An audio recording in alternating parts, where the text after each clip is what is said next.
Hello everyone, स्वागत है आप सभी लोगों का कल्याण इंस्टीट्यूट यूट्यूब चैनल पे। आज हम इस वीडियो के माध्यम से मुद्रा की मांग यानी कि डिमांड फॉर मनी को जानने और समझने का प्रयास करेंगे कि मुद्रा की मांग क्या है, क्यों की जाती है, किस लिए की जाती है ये मुद्रा की मांग, और मुद्रा की मांग को प्रभावित करने वाले कौन कौन से कारक हैं। तो आज की इस वीडियो के अंतर्गत हम यही समझेंगे। तो आप इस वीडियो को अंत तक जरूर देखिएगा, और अगर चैनल को अभी तक सब्सक्राइब नहीं किया है तो चैनल को जरूर सब्सक्राइब कर दीजिएगा। तो चलिए समझते हैं कि डिमांड फॉर मनी क्या है, यानी कि मुद्रा की मांग ये क्या है, किस तरह से होती है। मुद्रा की मांग वस्तुओं और सेवाओं के क्रय करने के उद्देश्य से की जाती है। मुद्रा की मांग इसलिए की जाती है क्योंकि जब हमारे पास मुद्रा होती है तो मुद्रा के माध्यम से हम वस्तुओं को खरीद पाते हैं। जो वस्तुओं को खरीदने का जो हमारा उद्देश्य होता है उन उद्देश्यों को पूरा किया जाता है।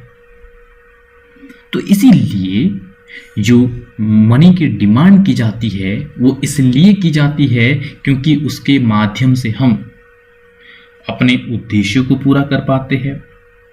हम वस्तुओं और सेवाओं को बड़ी आसानी से खरीद पाते हैं क्योंकि हमारे पास मनी होती है। मनी में वो क्षमता होती है जो हमें वो वस्तु और सेवाओं को खरीद कर देती है।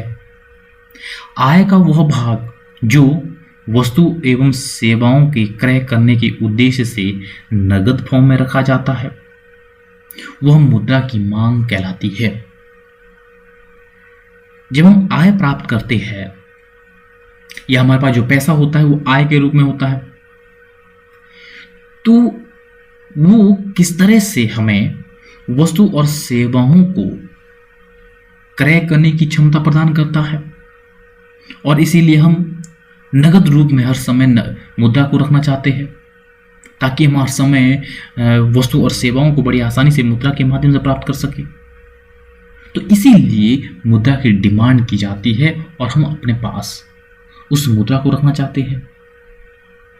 मुद्रा की मांग किस तरह से आय और ब्याज दर से ये प्रभावित होती है। ऊंची अगर ब्याज दर होगी तो मुद्रा की मांग कम हो जाएगी। अगर हमारी ब्याज दर ऊंची होगी, ज़्यादा होगी, ज़्यादा होने पर हमारी जो डिमांड है मुद्रा की वो कम हो जाएगी क्योंकि अब महंगी दरों पर जो हमारा मुद्रा है वो मिलने लगेगी।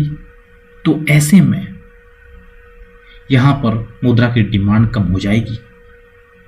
अगर ब्याज दर कम हो जाएगी तो सस्ते में हमें मुद्रा मिलने लगेगी बैंकों से, तो हमारी डिमांड बढ़ जाएगी मुद्रा की। और इसी तरह से ऊंची आय का स्तर होने पर मुद्रा की मांग अधिक होगी, और अगर आय का स्तर निम्न होगा, नीचा होगा, तो मुद्रा की मांग भी कम होगी।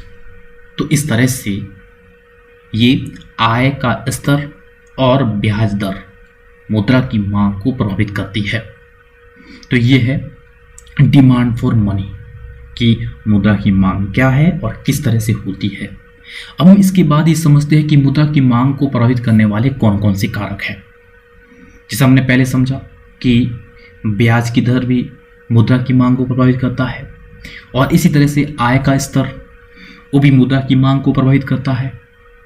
और नेक्स्ट है तीसरा, साख की उपलब्धता। साख की उपलब्धता जिस तरह से होगी उसी तरह से हमारा जो डिमांड फॉर मनी है वो भी प्रभावित होगी। और प्रत्याशित आय स्तर वो भी मुद्रा की मांग को प्रभावित करता है।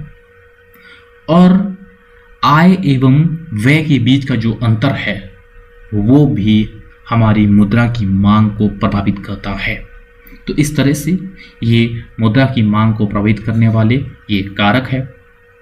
तो आज की इस वीडियो के अंतर्गत हमने डिमांड फॉर मनी को समझा कि ये क्या है, किस तरह से होती है, क्यों डिमांड की जाती है, और मुद्रा की मांग को प्रभावित करने वाले कौन कौन से कारक होते हैं।